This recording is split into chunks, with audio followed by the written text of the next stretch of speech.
O Senhor esteja convosco. Ele está no meio de nós. Proclamação do Evangelho de nosso Senhor Jesus Cristo, segundo João. Glória a vós, Senhor. Naquele tempo, disse Jesus aos seus discípulos: Agora parto para aquele que me enviou, e nenhum de vós me pergunta: para onde vais? Mas porque vos disse isso, a tristeza encheu os vossos corações. No entanto, eu vos digo a verdade: é bom para vós que eu parta. Se eu não for, não virá até vós o defensor. Mas se eu me for, eu vô-lo mandarei. E quando vier, ele demonstrará ao mundo em que consistem o pecado, a justiça e o julgamento. O pecado, porque não acreditaram em mim.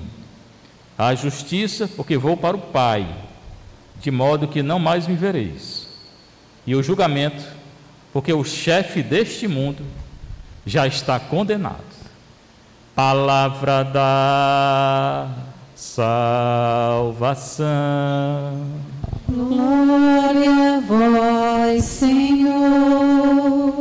Sentar um pouquinho. Então, cada dia a igreja nos coloca uma palavra nova para a gente refletir. É muito bom que vocês leiam o Evangelho cada dia, em oração. Não deixar nunca oração, irmãos. Os tempos são difíceis. Vocês não podem deixar a oração. Nós estamos passando por uma grave crise de fé. Crise de fé dentro da igreja, acabei de contar o exemplo aí. Crise de fé fora da igreja. E esse negócio de fechar a igreja dificulta mais ainda, né? Especialmente para vocês. Eu celebro todo dia, onde eu vou, onde eu estou. Se em casa é em casa, vocês não têm quando fecha. Então, um período de grave crise de fé, vocês não podem perder a fé. Eu tenho alertado isso, né? Nosso Senhor falou que quando ele voltar, antes dele voltar, será que ele vai encontrar fé? Então, ele questionou. Então, coloque muita atenção. Nós estamos passando um período de crise de fé. E muita gente está perdendo a fé, tá? Então não percam a fé. Como é que eu não perco a fé? Oração, confissão, adoração, missa. A nossa paróquia está sempre aberta, né? Naquele tempo, Evangelho de João, naquele tempo, são dois tempos. Tem um tempo histórico, não é esse, o tempo histórico já aconteceu, mas tem um tempo kairos, que é o tempo da salvação. Na hora que é anunciada a palavra de Deus, acontece aquilo que está anunciado, se você acreditar. A fé, tudo é a fé, no Evangelho tudo é a fé. Quem acredita é salvo, quem não acredita já está condenado. Ele vai falar da condenação lá no final. Naquele tempo agora, kairos, disse Jesus aos seus discípulos. De novo é Jesus quem fala, todos esses dias, e fala aos discípulos, mais de 70, apóstolo 12, aqui são os discípulos, um grupo maior. Agora, ele diz agora, parto para aquele que me enviou. Então ele está voltando para o Pai. Esse discurso aqui, ele voltar para o Pai. E nenhum de vós me pergunta para onde vais. Os discípulos estavam todos meio escandalizados. Eles não tinham fé ainda não, tá? Nosso Senhor tinha anunciado que ele ia morrer. Aí criou uma crise lá entre eles, como hoje tem essa crise aí, né? E eles ficaram, e agora? Ele vai morrer? E nós? Eles já não tinham fé, ficaram ainda mais assim, né? Parto para aquele que me enviou. Jesus está anunciando a morte dele de novo. E nenhum de vós me pergunta para onde vai. Não pergunta porque estão tristes, né? Ficaram tudo abalado quando nosso Senhor falou isso. Mas, porque vos disse isso, a tristeza encheu os vossos corações. Então eles ficaram cheios de tristeza. Cuidado com a tristeza. A tristeza, na hora da tristeza, era tirar fé. Quem está triste, pode deixar aí mesmo, dessa distância. Quem está triste, perde a fé. Na hora da tristeza, desaparece a fé. Tranquilamente, tá? Lembra Nosso Senhor lá Claro que ele não perdeu a fé, mas Nosso Senhor no Getsemane, a alma dele encheu-se de tristeza, porque ele sentiu a morte estava chegando. Ninguém quer morrer, né? Então naquela hora ele é tentado. Quando a gente está triste, fica muito, muito fraco. Aí o tentador vem. Naquela hora do Getsemane, Jesus muito triste, angustiado, o tentador veio. Quando veio, a tentação castigou Nosso Senhor, que ele disse: afasta de mim um cálice. Depois, é Deus, Nosso Senhor é Deus, ele nunca perdeu a fé. Não se faça o que eu quero, mas o que tu queres. Então, cuidado com a tristeza. Fora dizer que a tristeza hoje é fonte de doença, é fonte de depressão. Normalmente está na raiz da depressão a tristeza. Uma tristeza mórbida, uma tristeza que às vezes a pessoa não sai sem um psicólogo bom. Psicólogo bom, íntegro, né? Ajuda. Mas nunca perder a fé. Cuidado com a tristeza. Não se deixa abater com esse negócio que está acontecendo, não. Porque vos disse isso, a tristeza encheu os vossos corações. Encheu o coração dos discípulos e muitas vezes enche o nosso coração. Então, atento, se combate com oração. Tá?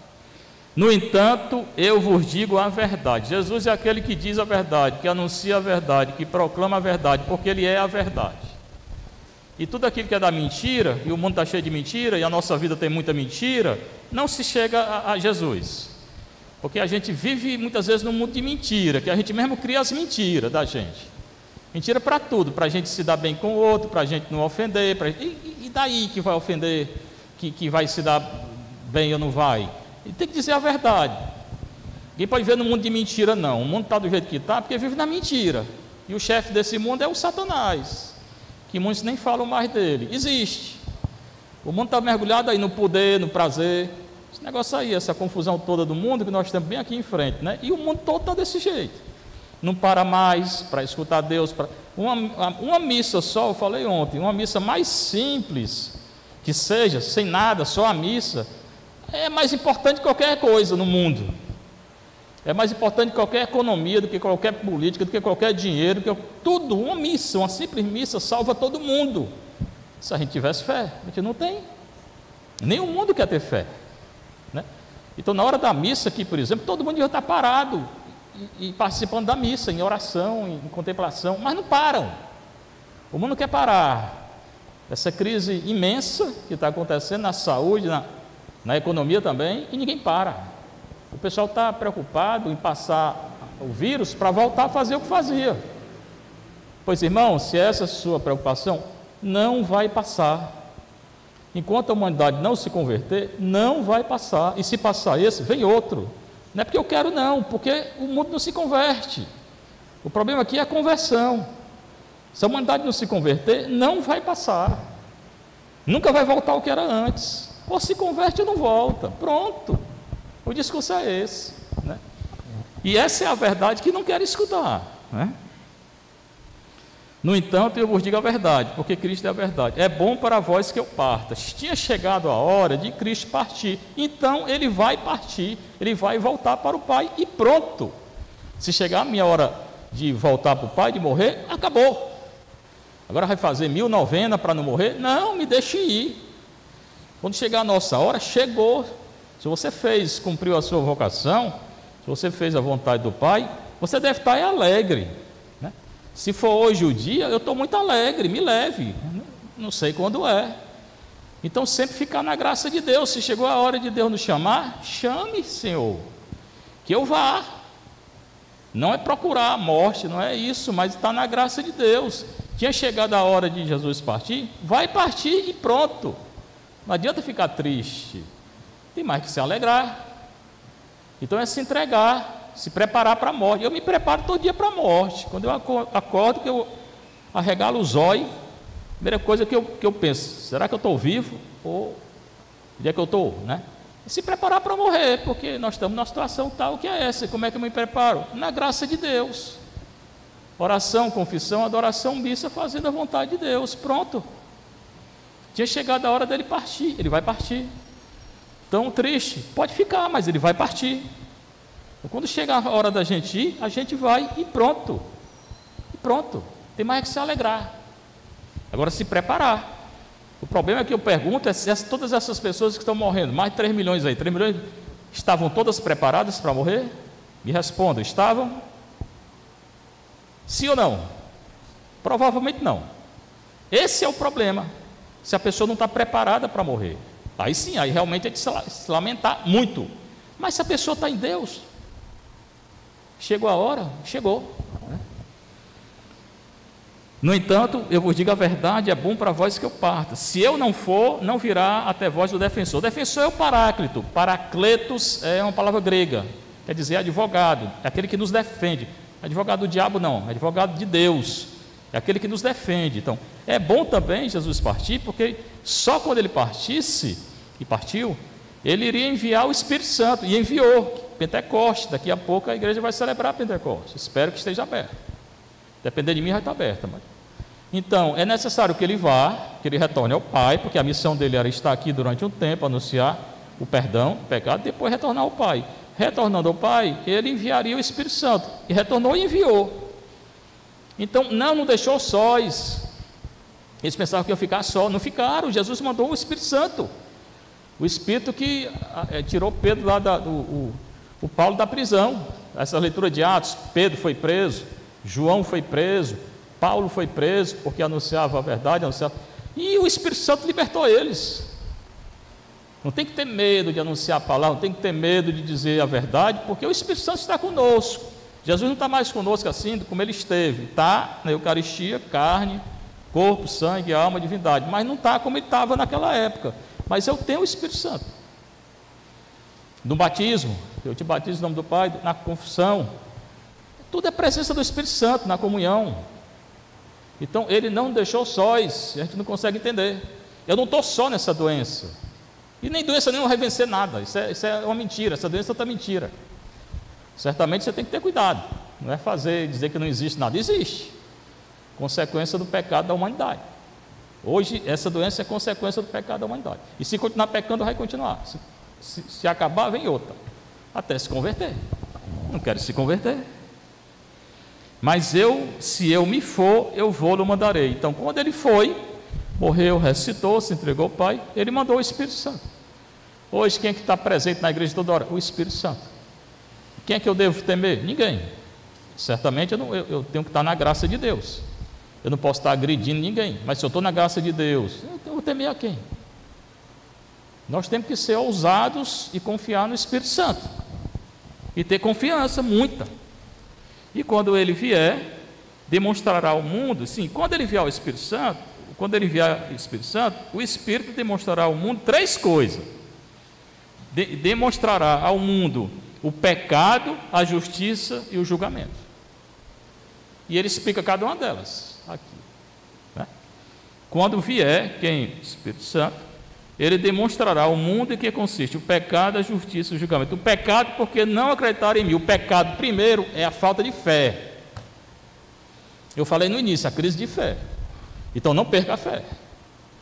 A falta de fé é o primeiro pecado, porque quando não se tem fé, se peca. A pessoa que não tem fé, que não acredita em nada, na lei de Deus, em Deus, peca. O primeiro causa do pecado é a falta de fé.